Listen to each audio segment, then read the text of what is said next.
یہی وجہ ہے کہ داماد نہیں مانگ سکتا. کیوں؟ داماد اپنے ماں باپ سے مانگے گا, سسرال میں نہیں مانگ سکتا. ماں باپ آج بہت دیکھ رہا ہوں میں بیٹوں کو یہ سوچتے ہوئے کہ نہیں بیٹا تو میرے پاس رہے گا اور بیٹی تو باہر جائے گی. اچھا ایک اور بات, ارے تم کو اتنا دیے نا جہیز, تم کو اتنا دیے نا جہیز.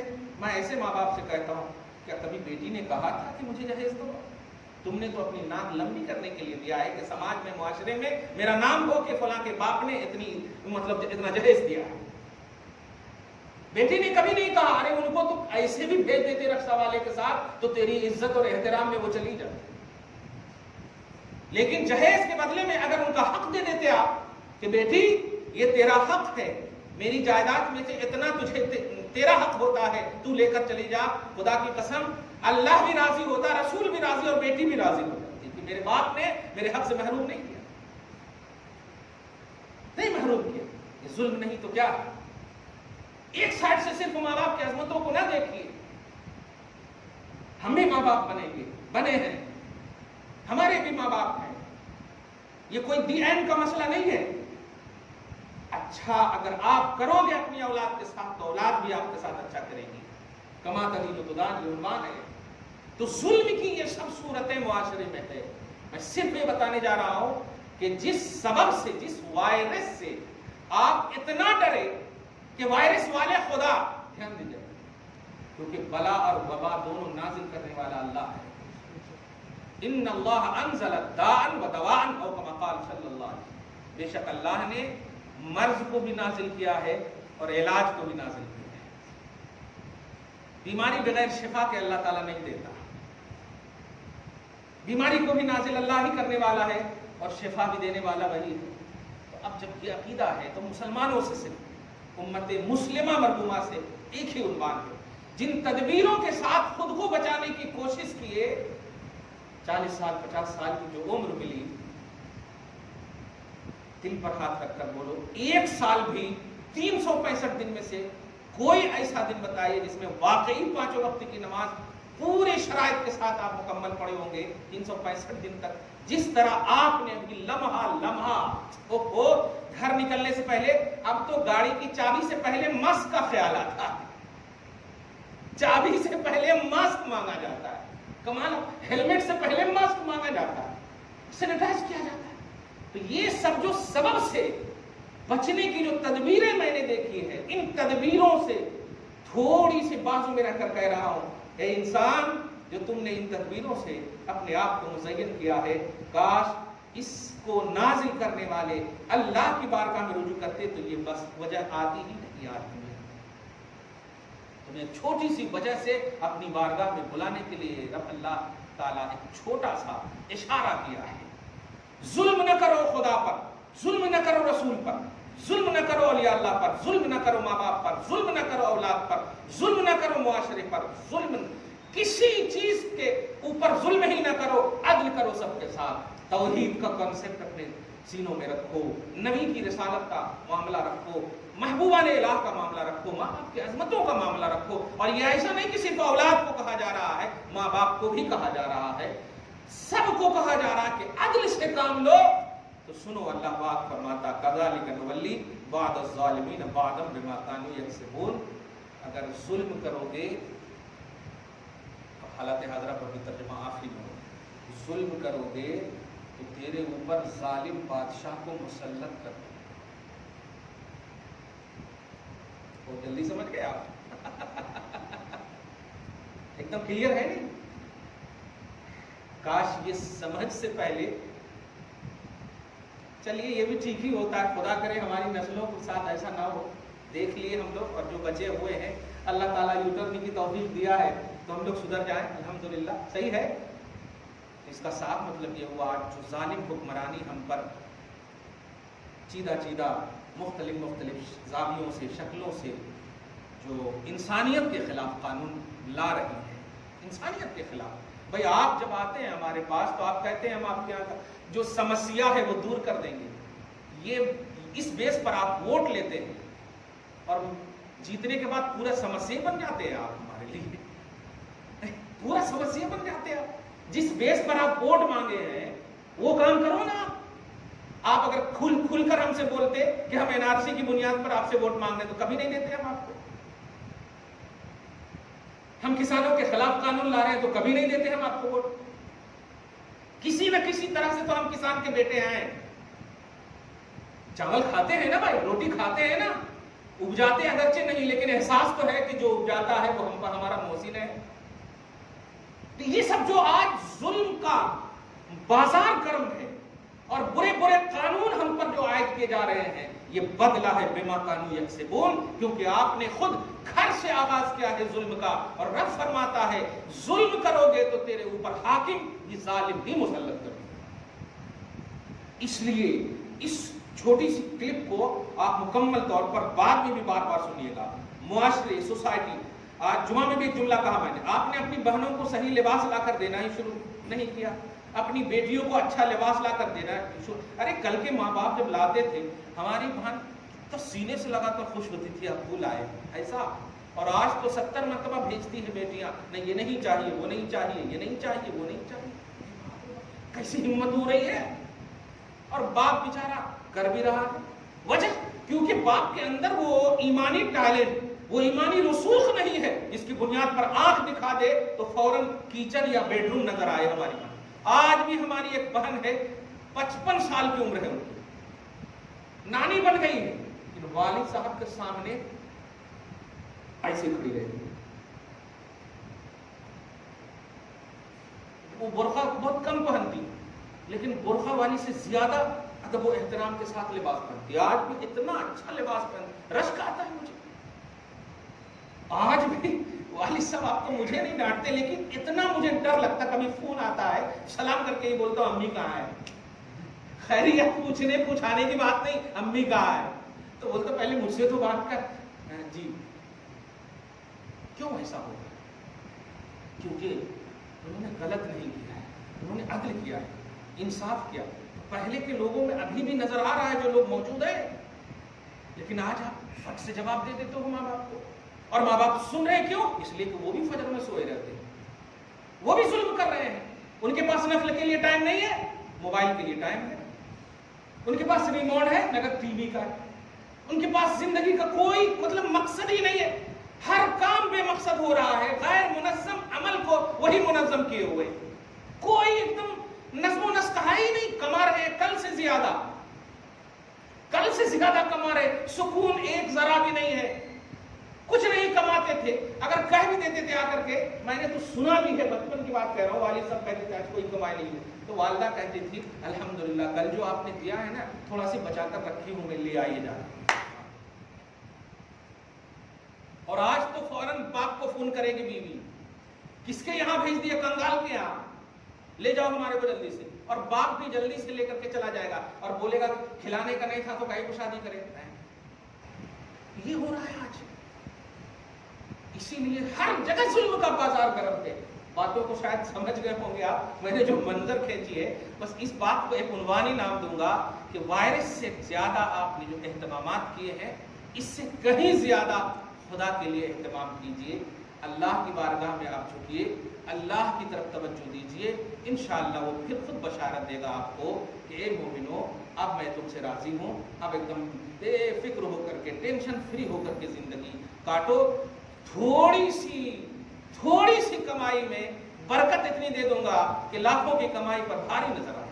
دعا ہے اللہ تعالیٰ آپ کو ہم سب کو شاد رکھے, آباد رکھے, ہم سب کو نیکیوں کی توفیق نصیب فرمائے, ہم سب کو عدل کی دنیا میں آبادی نصیب فرمائے, ظلم سے محفوظ فرمائے. وصلی اللہ تعالیٰ علی خیر خلقہ محمد وآلہ وأصحابہ اجمعین برحمتک یا ارحم